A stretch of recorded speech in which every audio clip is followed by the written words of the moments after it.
Everyone dreads a Syrian night with its unforgiving black sky. And with tragic frequency, this is what's delivered. They try to keep the crowds back. These men know what they're doing, but those coming out of their homes only cause confusion, and they're unaware of the danger. If you'd been here a few hours ago, you would have thought this place was normal. This street bustling with life. Now look at it. The crater of a bomb that landed only half an hour ago. And just over there, a desperate battle to try to find one person believed trapped amongst the rubble. Can they save a life? The answer will be no. A man who was working in his meat store is beneath the rubble. By the time a fire truck arrives, a warplane can be heard again. We have to leave. Get straight out of here, come on. A short time later, there's a funeral procession and the announcement from the mosque of another victim of Syria's war within.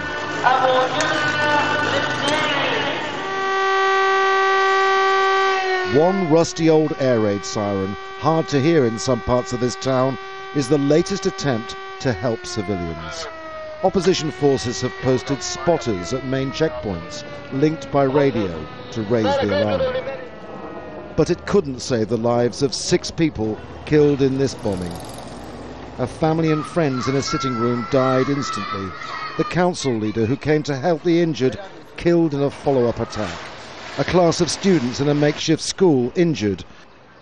A tailor's business and a mini-market store destroyed. All attempts at normal life extinguished. It's bad, really bad. Our life, this is our life. I was giving a lesson. 15 students were focusing and getting on well. In just 2 seconds, everything changed.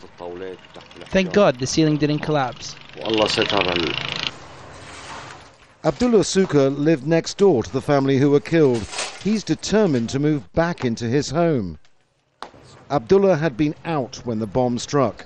His daughter was injured most. She shielded her little sister from the blast.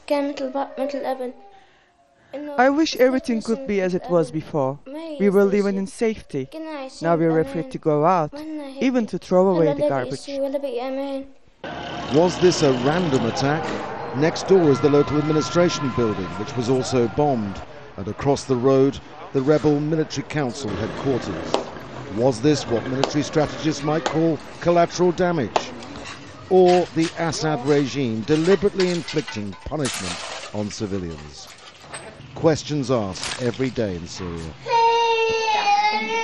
And there's no way of consoling the people, no way of easing their physical and emotional trauma.